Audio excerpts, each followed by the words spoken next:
Nicaragua vive la campaña electoral más convulsionada de su historia democrática. A 5 meses de las elecciones presidenciales, 15 dirigentes opositores fueron detenidos y 4 de ellos aspiran a una candidatura. Mi casa tiene policías afuera y posiblemente sea un inminente allanamiento. Este video saldría en caso me detienen ilegalmente. Y quiero dejarlo dicho, lo que ya he dicho en otros momentos, seguimos en la lucha. Esto es parte del proceso para salir de Daniel Ortega. Aquí nadie se raja, Daniel Ortega se va, lo vamos a sacar. La oposición denuncia que en Nicaragua se implementó una dictadura y que su presidente Daniel Ortega está dispuesto a todo con tal de no perder el poder. Que estos son zarpazos desesperados de un régimen que se siente moribundo, que no tiene asidero legal, que no tiene justificación alguna desde el punto de vista institucional y jurídico como para permanecer en el poder más allá de noviembre de este año en que tendrían que realizarse elecciones libres y supervisadas. Ortega lleva 14 años al frente del país y en noviembre buscará su 4º mandato consecutivo. El gobierno asegura que las personas detenidas atentan contra la soberanía y la seguridad por sus vínculos con intereses injerencistas y que algunas también tienen denuncias por lavado de dinero. Pero, ¿en qué se basan estas acusaciones? En 2020, la Asamblea Nacional de Mayoría Sandinista aprobó la Ley de Defensa de los Derechos del Pueblo a la Independencia, la Soberanía y la Autodeterminación. Esta ley considera traidor a la patria al que financie un golpe de Estado o que incite a la injerencia extranjera. Otra legislación que va en el mismo sentido es el de los agentes extranjeros, sancionada en octubre de 2020. La normativa bloquea el financiamiento internacional a las ONGs, medios y opositores y obliga a los organismos de esta índole a registrarse como tales para recibir fondos. El gobierno de Ortega acusa a Estados Unidos de financiar con fines golpistas a las organizaciones locales a través de la USAID, la Agencia de los Estados Unidos para el Desarrollo, a la que con frecuencia se atribuye ser la pata social de la CIA. Aquí el embajador Yankee anda de arriba para abajo, vendiendo a sus candidatos, como que él fuera nicaragüense. Él no es nicaragüense. Si quiere vender candidatos, que los vaya a vender a los Estados Unidos, candidatos norteamericanos. ¿Sí? Que se olvide el embajador Yankee. Nicaragua es soberana. La oposición cuestiona además una reforma electoral que el gobierno realizó a pedido de los organismos internacionales para garantizar las elecciones del 7 de noviembre. Señalan que la reforma beneficia al gobierno, ya que le permite a Ortega mantener el control del Consejo Supremo Electoral. En 2020, el oficialismo también aprobó la ley de ciberdelitos contra los que publican noticias falsas. Desde varios sectores disidentes con el gobierno alertan que esta ley busca acallar y penalizar la libertad de expresión. La ONU y la OEA exigen la liberación inmediata de los dirigentes opositores. El titular de la OEA, Luis Almagro, alertó que Nicaragua no cumple los mínimos estándares para comicios transparentes. La posición de España es la posición de la Unión Europea, de una firme defensa de los derechos, las libertades y de los valores democráticos. Y, por tanto, me gustaría dirigirme personalmente y directamente al presidente Ortega, que juegue limpio, que libere a los opositores y que concurra en juego limpio y en buena lid a ese proceso electoral. Por su parte, el gobierno de Estados Unidos anunció nuevas sanciones. Nicaragua depende principalmente de las exportaciones y créditos otorgados por Washington. Su economía se encuentra muy debilitada desde la crisis de 2018 y actualmente la situación empeoró por el impacto de la pandemia. Otro proceso electoral en América Latina está en riesgo. La región, otra vez en alerta y con el desafío de defender la estabilidad democrática.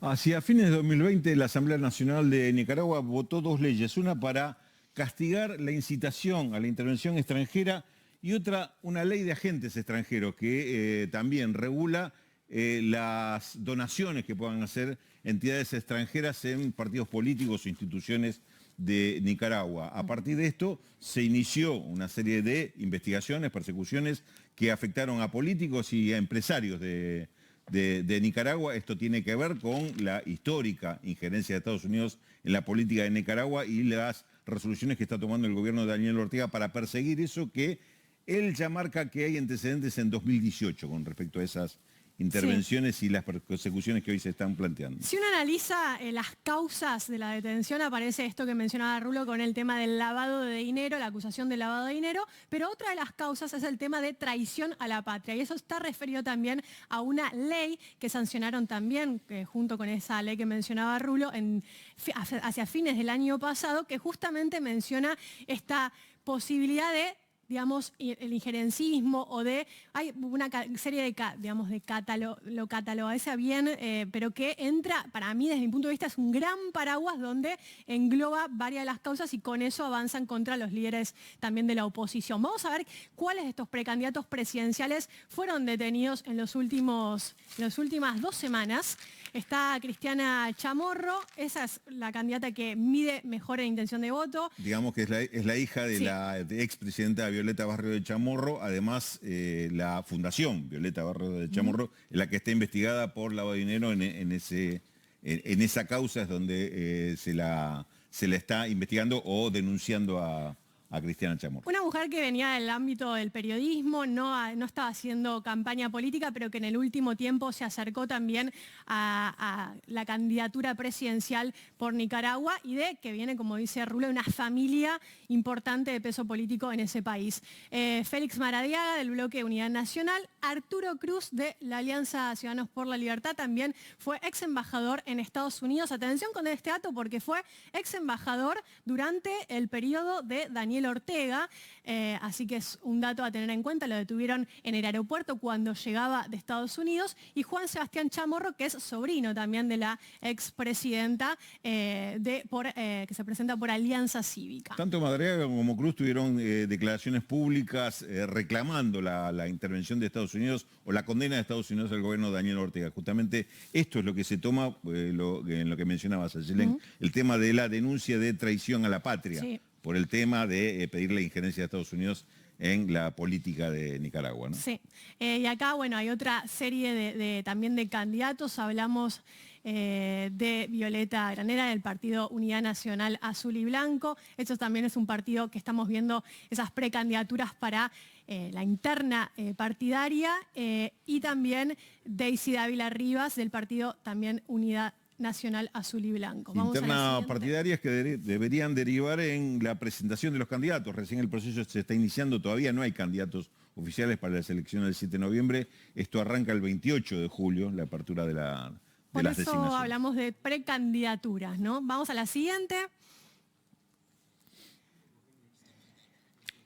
Acá tenemos el caso de 2 ex dirigentes sandinistas, sí, ¿no? El caso de Tinoco y Telles, creo que Hugo Torres también, ¿no?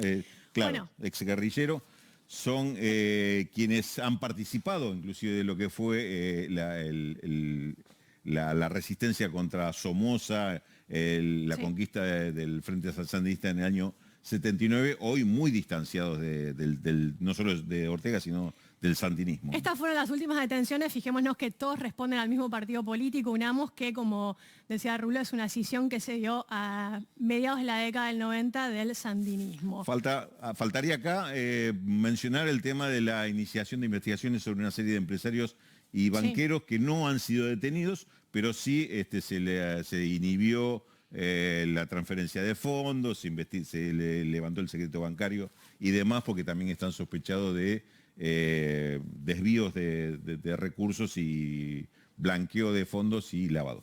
Bueno, y cuando hablamos de lo que está pasando en Nicaragua, también hay que entender que hay un antecedente con todo esto, no es algo que sucede un día para el otro. Hay un quiebre importante acá, arrancamos del año 2018 cuando comienzan a darse esas protestas sociales contra la reforma del Seguro Social con una fuerte represión policial. Recordemos que querían modificar el Instituto Nicaragüense de Seguridad Social, incrementando también los impuestos sobre las pensiones, y eso generó un descontento y la manifestación y protestas en las calles que terminaron con una fuerte represión policial y más de un centenar de personas fallecidas.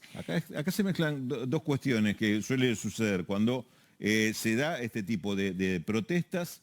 En este caso, el gobierno de Ortega denunció un intento de golpe de Estado. Hubo una feroz represión, como decís, y común que demasiadas víctimas. Y sobre esto se montó cierto sector de la oposición que seguramente tenían algo que ver con ese intento de golpe de Estado manipulado desde Estados Unidos.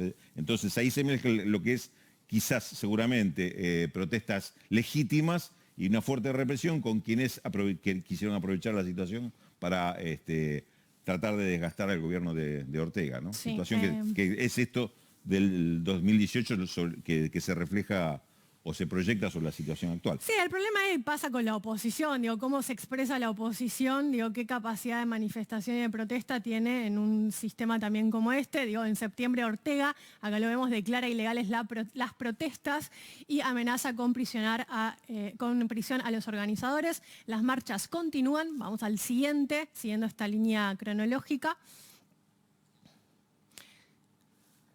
Esto ya estamos en 2019. Donde empiezan algunas repercusiones internacionales de la situación que está sucediendo en Nicaragua en ese momento. Las detenciones, posterior amnistía en el caso de algunos de los presos políticos, y también cuando empieza a aparecer más formalmente la intervención de Estados Unidos y las sanciones, ¿no? Y acá vemos como en septiembre del 2019, estamos hablando, Ortega prohíbe el ingreso de 7 diplomáticos, entre ellos el embajador de Estados Unidos, ante la OEA, y empieza también esta, digamos, cruzada política con la OEA, sabemos que una secretaría general que no duda en tomar posición política cuando tiene que hacerlo, ¿no? Es imposible describir esta situación, los pasos que se dan en la política nicaragüense sin mencionar lo que iba pasando con las sanciones que iba tomando o directamente los ataques del gobierno de Trump sobre el gobierno nicaragüense, que eso fue constante, aunque no está reflejado acá en esta seguidilla de hechos que estamos relatando, ¿no? En septiembre del 2020, estamos hablando ya del año pasado, Ortega acusa de delincuentes a los opositores y políticos que promueven las reformas de penas de pena drástica a quienes inciten a los crímenes de odio. Y acá ya vemos en junio del 2021 el tema de la detención de los candidatos que mencionábamos recién, y lo último que tenemos de esta semana cuando la OEA exige la liberación de los políticos presos en Nicaragua. Hubo además lo que hemos visto en los últimos días, un pronunciamiento muy fuerte de Anthony Blinken, el jefe de la diplomacia estadounidense, con respecto a la condena al gobierno de Ortega y el respaldo que le está brindando a los sectores de la oposición de Nicaragua, ¿no? También me parece una de los rasgos que marcan políticamente las decisiones que se están tomando en este momento. Solo que quisiera una cosita mencionar, que antes del 2018, nosotros arrancamos con la cronología en el 2018, tenemos el 2014. El 2014 se avanzó con una reforma constitucional que permitió la reelección indefinida de Ortega, y creo que para mí eso es también parteaguas en la política nicaragüense, donde empieza, digamos, la posibilidad de un Ortega eterno, y eso empieza a generar, por supuesto, tensiones dentro de todo el arco político, incluso dentro de la oposición, ¿no? Sí, hay dos países que no establecen en América Latina que no establecen un límite al ejercicio del poder por la misma persona. Uno es Venezuela y el otro es Nicaragua.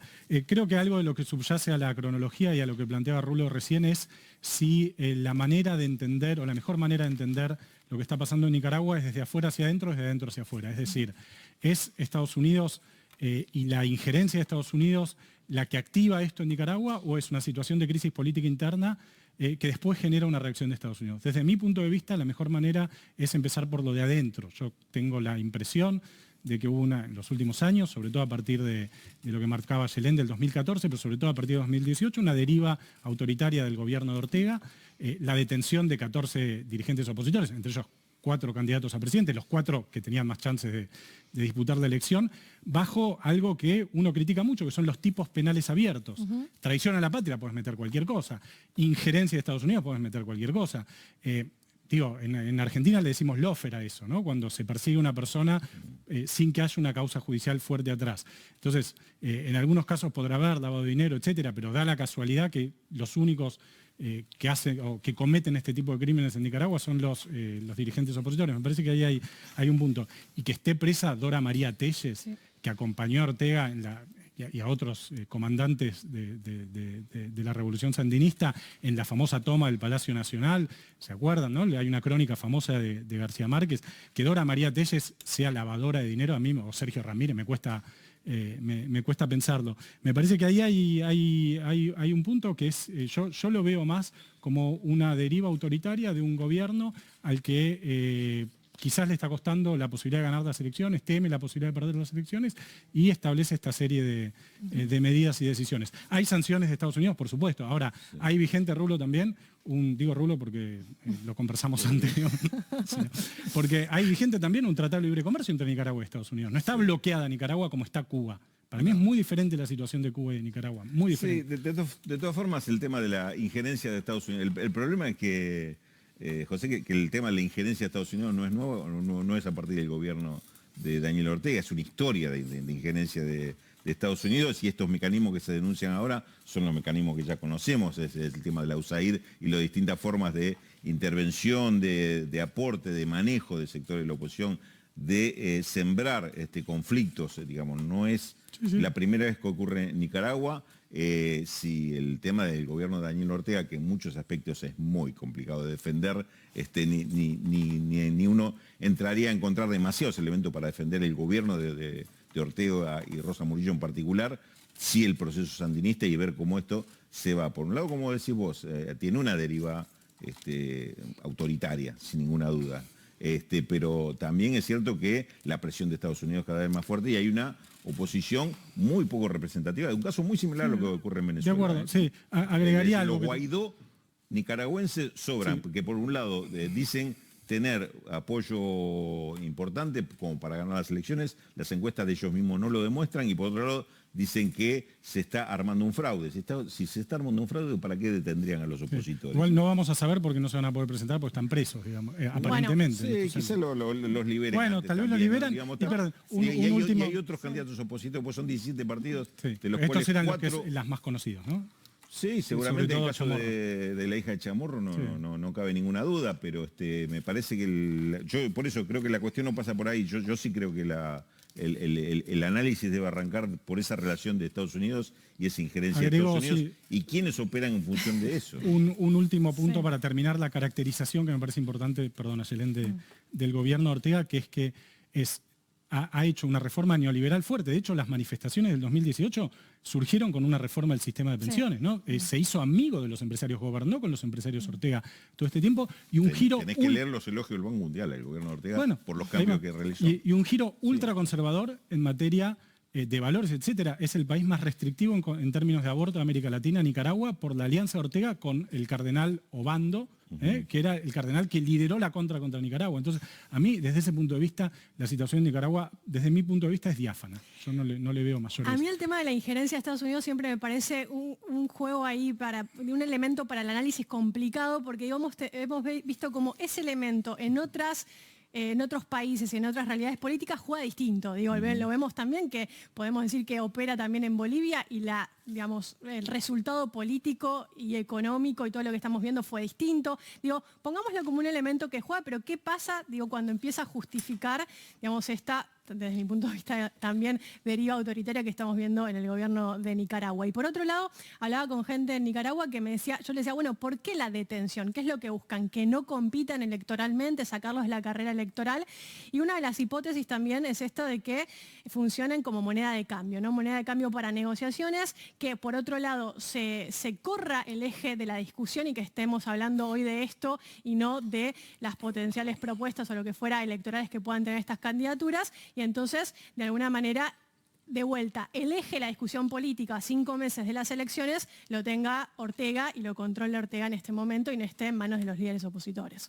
Sí, es un proceso complejo, lo comparto en ese sentido, inclusive desde el punto de vista económico, ¿cuántos son ya de Ortega? De esta vuelta son como 14 años. 14 años en esta vuelta, pues ya tuvo un periodo anterior. Después, cuando era líder revolucionario. Claro, el presidente del Frente Sí, Sandinista. del 80 al 90.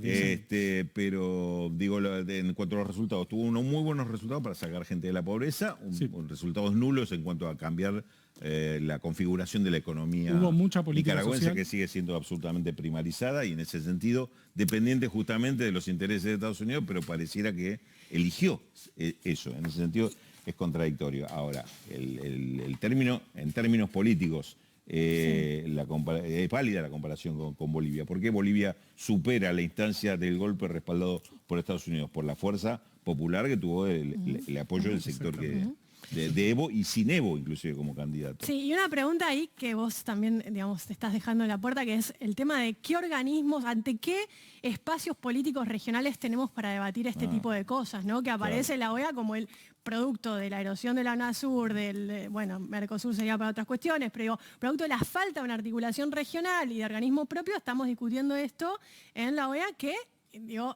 carece de toda legitimidad, de mi punto de vista, del secretario general de la OEA, que ha tomado posición política por, como hemos visto, y ha erosionado y ha dañado mucho los procesos democráticos de América Latina. Entonces, me parece que ahí también América Latina se queda sin herramientas, sin ámbitos de discusión, donde por ahí aparece el tema de la Secretaría, el Organismo de Derechos Humanos de la ONU como algún ámbito para hablar de esto, pero quedamos atrapados en un diálogo medio tramposo, ¿no? Si me permiten un matiz histórico a esto, que es que una referencia histórica, que es que la revolución sandinista fue una revolución muy heroica, muy colectiva en su conducción, muy tempranamente feminizada. Había muchas mujeres y además Ortega, durante su primer gobierno, además de hacer una reforma agraria, un plan de alfabetización, etcétera, se sometió a un plebiscito, lo que no hizo Fidel Castro, por ejemplo, se sometió a un plebiscito en el 85, lo ganó, volvió a convocar otro plebiscito en el 90, lo perdió con Violeta Chamorro justamente, y cuando lo perdió se fue. Se retiró del poder. Antes hicieron lo que se llama la piñata, ¿no? Una serie de actos de corrupción gestionados, digamos, en complicidad con la derecha, fenomenal. Pero esa etapa de la revolución sandinista fue una etapa muy heroica, muy legítima y muy defendible. Por eso, desde mi punto de vista, esta caída en este autoritarismo abierto, desde mi punto de vista, se hace más dolorosa para la izquierda latinoamericana. Lo de Venezuela es más complejo, fue más rápido, no tuvo este filo heroico en los 90. La revolución cubana, que es el otro punto de vista, uno puede decir, bueno, la revolución cubana, por supuesto, tuvo momentos de mucho autoritarismo, es un sistema de partido único, no podés leer otro diario que el Granman, lo que sea, pero es una reforma social gigantesca, de inclusión gigantesca, y está efectivamente acosado por Estados Unidos. Hubo invasiones o intentos de invasiones sobre Cuba. Entonces, en ese sentido, Nicaragua me parece que es una caída desde mi enfoque tan dolorosa, porque viene de un lugar muy alto. Esa es mi percepción. Es parte también de la dinámica histórica que ha tenido Centroamérica, ¿no? Me parece que ahí también no hay que dejar de lado ese aspecto. Centroamérica fue durante todo el siglo XX un espacio de dominio, de control absoluto y de una suerte de modelo de régimen de imposición de condiciones de Estados Unidos.